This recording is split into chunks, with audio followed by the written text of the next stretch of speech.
ඡානුනිමේෂ සමාජ ක්‍රියාකාරණයක් අරගල ක්‍රියාකාරණයක් විදිහට හිටියා අපි විශේෂයෙන්ම අපි දන්නවා මේ ස්ථානයේ අද අපි විශේෂයෙන්ම ගෝල්පේ සරගලකරුවන් විදිහට මෙතන රැස් වෙච්ච එක අපිට විශේෂයෙන්ම ලොකු හයියක් මේ වෙලාවේ අපි එක දෙයක් කියන්න ඕන අපි මෙතෙක් කල මේ ගෝල්පේ සරගලයේ තුලදී ඌ සිදුවීම් ගැන කතා වුණා මේ ඇති වුණු නීතිමය ක්‍රියාමාර්ග තුල ඒ මැදිහත් වීම පිළිබඳව ගැටලු තිබුණත් අද අපි පැහැදිලිව ජනතාවට එදා වුන් පොරොන්දුව ඉටු කරන්න අපි අදටත් එක ලෙස පෙනී ඉන්නවා කියන එක මේ වෙලාවේ කියන්න ඕන.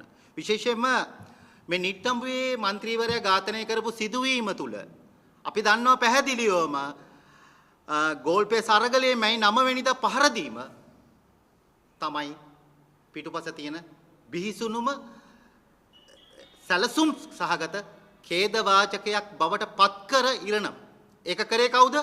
මහින්ද රාජපක්ෂ ඇතුළු ජුන්ටාව එකතු වෙලා එතන අරලියගහ මන්දිලේ කල්ලිය ගෙන්නලා ඒ තාඩ කල්ලිය ගෙන්නලා ප්ලෑන් කළා සැලසුම් කරලා ගෝල්පේ සරගලයට පහර දුන්නා. එතකන් ආදරේ අරගලේ නමට තිබ්බ සාමකාමී අරගලයක් රට වටේ මුළු රට තුලම ඒ අරගලයට පක්ෂපාතීව ඒ අරගලයට සහාය දෙමින් හිටපු ජනතාවක් කුපිත කරන්න මූලිකවම අඩිතාලම දැම්මේ මහින්ද රාජපක්ෂලා ඇතුළු ඒ තාඩ කල්ලි.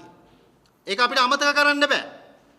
එතකොට එතන හිටිය පොලිස්පතිලා ඒ තාඩ කල්ලියට සපෝට් එක දීලා ඒ පහර දීමට සහයෝගය දෙන්න. එවැනි තත්වයක් යටතේ තමයි නිට්ටඹුවේම ඝාතනය සිද්ධ වුණේ. ඒ ඝාතනයේ වෙද්දි ඒ ඝාතනය කරපු පුජ්‍යලයා නිකන් හිටියේ නෑ. ජනතාවට එතන නිට්ටඹුවේදී වෙඩි තිබ්බා. මැරුණ මිනිස් තරුණේ. ඒකේ ප්‍රතිඵලයක් ඒ ප්‍රකෝප කිරීමේ ප්‍රතිඵලයක් ඇටිද ඝාතනයක් සිද්ධ වුණා. අපි ඝාතන අනුමත කරන්නේ නෑ. අපි සාමකාමී අරගලයක් කරේ. අපි ආදරේ අරගලයක් කරේ. නමුත් ඒ අරගලයේ තුල මැයි 9 සුවිශේෂී සිදුවීම. ඒ වගේම මේ නිට්ටඹුවේ සිදුවීම සුවිශේෂී සිදුවීම. ඒක අපිට බැහැර කරන්න බෑ. අපි දන්නවා මේ පහර දීම් තුල ගෝල්පේස් එකට ඔය දැන් ඉන්න ජනාධිපතිවරයා අනුර කුමාර සහෝදරයා ආවා. මතක ඇති මාව. මං කියනවා මතක් කරලා ගන්න කියලා. ඒ වෙලාවේ ඒ පෙනී හිටීමේ අවශ්‍යතාවය එයා කිව්වා සහ සපත කරා. මම හිටියා. මතක ඇති. ඒ නිසා මතක් කරගන්න. නමුත් අද නිද්‍රාවටපත් වෙලා තියෙනවා. නීතිය ක්‍රියාත්මක කරන ආයතන ස්වාධීනයි. අපි ඒකට මැදිහත් වෙන්න නෑ කියලා අත පිහිද ගන්න විතරක් මාලිමා ආණ්ඩුවට හෝ විපක්ෂයට පුළුවන් කමක් නෑ. මොකද මේ නීතිය ක්‍රියාත්මක කරන ආයතන ක්‍රියාත්මක වෙන්නේ මේ පාලක පන්තියේ උවමනාවන් මත, පාලක පන්තියේ රාමුව මත. එහෙනම් අපි පැහැදිලිවම කියන්න ඕන මේ පාලකයන්ට අත පිහිද ගන්න බෑ. ස්වාධීනයි කියලා දෙයක් නැහැ. ස්වාධීන වීම තුල තියෙන්නෙම පාලක පන්තියට යුක්තියත් ජනතාවට අයුක්තියත් අසාධාරණයත් අයිති වෙන ඉරණමක් විතරයි. අපි මේ නඩු තීන්දුවත් හොඳට මේකෙන් ඔප්පු වෙනවා. අපි කියන්නේ මේක සුවිශේෂී සිදුවීම් මාලාවක්. මේකට හේතුවක් තියෙනවා. දූෂිත පාලක තක්කඩි මිනිමරු ඝාතකයෝ රැලක් තමයි පැන්නුවේ වෙලාවේ. ඒ පන්නන වෙලාවේ ඇති වෙච්ච සුවිශේෂී සිද්ධියක් තුල ඒ අය දැනගෙන සැලසුම් සහගතව ඝාතනයක්වත් සැලසුම් සහගතව කිසිවක් කරේ නැහැ. අපි ඒක දන්නවා. අපි කියනවා රජය සහ විපක්ෂය පාර්ලිමේන්තුවේ මේකට මැදිහත් වෙන්න ඕන.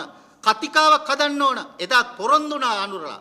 එදා සජිත්ලා මේව පොරොන්දුනා අරගලේ භූමිය ඇතුලේ. නමුත් අද නිහඬ පිළිවෙතක් ගත කරනවා. නීතිය ක්‍රියාත්මක වෙන විදිය පාලක බන්දියට වේගවත්. හැබැයි මේ අරගල කරුවන්ට නැත්තම් ඒ පාලක පන්තියට එරෙහිව තියෙන නඩුවලට නිදිබරව නිද්‍රාවටපත් වෙලා ඉන්නවා. අපි ওই නීතියේ ආධිපත්‍ය සුරකින්නවා කියන පාලකයන්ගෙන් අහනවා ඒකද යුක්තිය? ජනතාවට පොරොන්දු වෙන යුක්තිය ඒකද? ඒ නිසා අපි විශේෂයෙන්ම මේ මොහොතේ කියනවා රටේ ජනතාවට අපි ගැන විශ්වාසය එදා තිබ්බා. අපි පොරොන්දු වුණා ඔබට. සෑම මොහොතකම ඔබ වෙනුවෙන් අපි හිට ගන්නවා කියලා, පෙනී ඉන්නවා කියලා. ඒ වගේම මෙවැනි වාතාවරණයක් තුල අපි මැරෙන්නවත් අපි අරගල වලටත් බය නැහැ. අපි ඔබ වෙනුවෙන් ඔබට වෙච්ච අසාධාරණය වෙනුවෙන් අරගලය වෙනුවෙන් පෙනී ඉඳලා අසාධාරණය වෙනුවෙන් අපි පෙනී ඉන්නවා. අදත් හෙටත් ඔබට යුක්තිය ඉටු වෙන තුරු අපි පෙනී ඉන්නවා කියලා මේ වෙලාවේ සපත කරමින් මම නිහඬ වෙනවා. බොහොම ස්තුතියි.